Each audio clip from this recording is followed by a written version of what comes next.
Olá, leitores da Lendo Livros! Seguimos acompanhando Dante pelas regiões do além-túmulo. Nesse momento, avançamos pelo paraíso. A Divina Comédia de Dante Alighieri, Paraíso, canto 11. Dante comenta como as paixões impedem o homem de compreender o bem.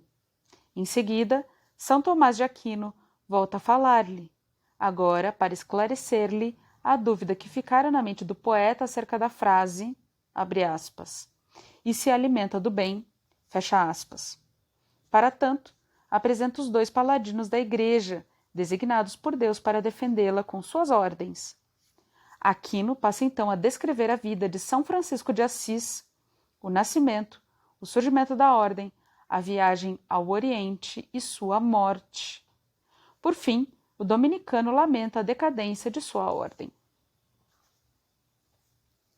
Ó insensatos e atormentados mortais! Como erram suas suposições, impedindo-os de bater as asas. Um vai atrás das leis, outro se guia pelos aforismos de Hipócrates. Há quem apenas siga o sacerdócio ou reine pela força ou por sofismas. Existe também o que rouba e o que negocia. E também há um que se consome nos prazeres da carne, e o outro que se dava ao ócio. Mas estava livre de tudo isso ao ser levado ao céu por Beatriz e ser acolhido ali tão gloriosamente. Depois, quando cada espírito voltou para o seu lugar no círculo, a roda parou como uma vela no castiçal. Aquela luz que conversara comigo havia pouco recomeçou a falar de modo mais límpido ainda. Assim como o meu brilho vem do raio dele, apreendo os teus pensamentos ao olhar para a luz eterna. Tens dúvidas ainda, e se queres que explique mais clara e compreensivelmente o que lá atrás disse, se alimenta do bem, e ainda não se viu surgir outro igual, então é preciso distinguir bem o que se segue. A providência que governa o mundo com tal sabedoria, a ponto de todo engenho humano esgotar-se antes de tocar-lhe o fundo, para que a esposa daquele que com gritos a desposou com sangue abençoado, ele se refere à Igreja que é desposada pelo sangue de Cristo. Melhor encontrasse seu amado, e mais seguro e fiel a ele fosse. Postou dois príncipes a seu lado para que a guiassem aqui e ali. Ele se refere à questão de ser guiada pela doutrina e pela caridade. Um dia foi fervoroso como um serafim, do outro a luz brilhava como a de um querubim, graças à sua sabedoria. Ele se refere a São Francisco e a São Domingos, respectivamente. Falaria de um só, pois tratando de um, prezam-se ambos, porque suas obras têm um mesmo fim. Entre o tupino e a água que desce do monte escolhido pelo beato Ubaldo, ele se refere ao rio Quiasquio. Pende uma fértil encosta através da qual o frio e o calor, pela Porta Sole, alcançam Perúdia, e do ponto oposto, as comunas de Nocera e Gualdo sofrem pesado jugo. Dessa colina, onde é menos inclinada, nasceu um sol. Ele se refere a São Francisco de Assis. Como às vezes desponta no rio Ganges. Mas se nomeares esse lugar, não uses Assis, porque dirias mal ou pouco, mas Oriente, se mais corretamente quiseres falar. Não estava ainda muito longe de seu nascimento quando o mundo começou a sentir o conforto de sua grande virtude, pois bem jovem afrontou seu pai em nome de uma dama, a pobreza, a qual, assim como a morte, ninguém abre de bom grado a porta, e diante da corte episcopal, et coram patre, isso quer dizer a presença do pai. Uniu-se a ela e depois desse dia a amou cada vez mais. Ela, privada do primeiro marido, foi por mais de 1000 anos desprezada e ignorada, sem que ninguém a cortejasse. Pouco lhe valeu estar na cabana de Amiclate e ouvir seu nome por aquele que amedrontou o mundo todo. Ele se refere a César, que nada podia fazer contra Amiclate, camponês desprovido de absolutamente tudo.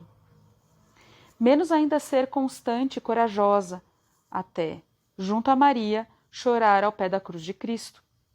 Mas, para que eu não continue a falar de forma muito obscura, entenda que falo de Francisco e da pobreza.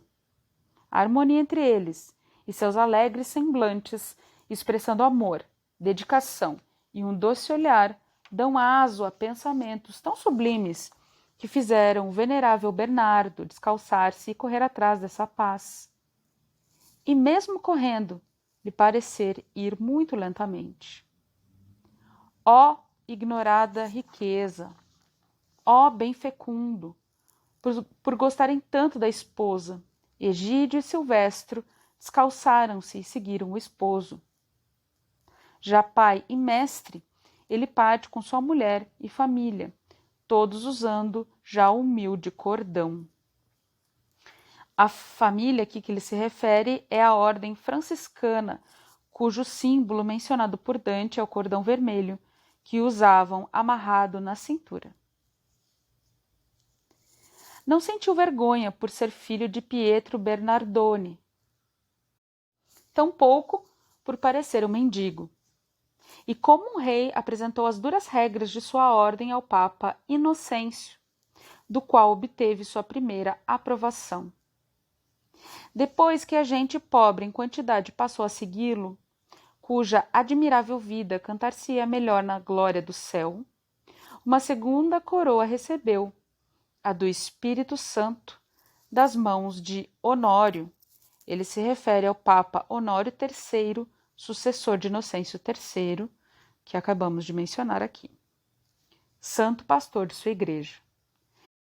Depois, levado pela sede de martírio, pregou a palavra de Cristo e dos evangelistas na presença do sultão do Egito, e por encontrar forte resistência à conversão entre aquela gente, retornou aos frutos colhidos na Itália. Lá recebeu a terceira e última aprovação, dada por Cristo na rude penha entre o Tibre e o Arno, com a qual permaneceu por 2 anos. Quando aquele que o predestinou ao bem quis levá-lo ao céu, graças à sua humildade, recomendou aos seus irmãos como testamento a esposa mais querida e determinou-lhes amá-la fervorosamente. E quando sua alma radiosa desejou partir de seu rebanho para retornar a seu reino, não quis para seu corpo outro túmulo que a própria terra. Pensa agora em quem seria seu digno companheiro na tarefa de manter a barca de Pedro em mar tempestuoso pela via justa. Esse seria o nosso patriarca, cuja ordem, quem a segue, discerne a boa mercadoria que carrega. Mas seu rebanho tem fome de novas iguarias, o que inevitavelmente os leva a dispensar-se pelos pastos. E quanto mais distantes do seu pastor, mais erráticos pastam e com menos leite voltam para o ovil. Agem melhor aqueles que temem o dano e ficam perto do pastor. Mas esses são tão poucos que pouco pano basta para lhes fazer o hábito. Ora, se as minhas palavras não são débeis, se te mantiveste atento a elas, se as guardaste na mente, em parte tua vontade foi satisfeita, porque verás onde a planta se quebra e o adendo que retifica o que eu dissera. Se alimenta do bem quem não se dispersa. Fim do canto 11.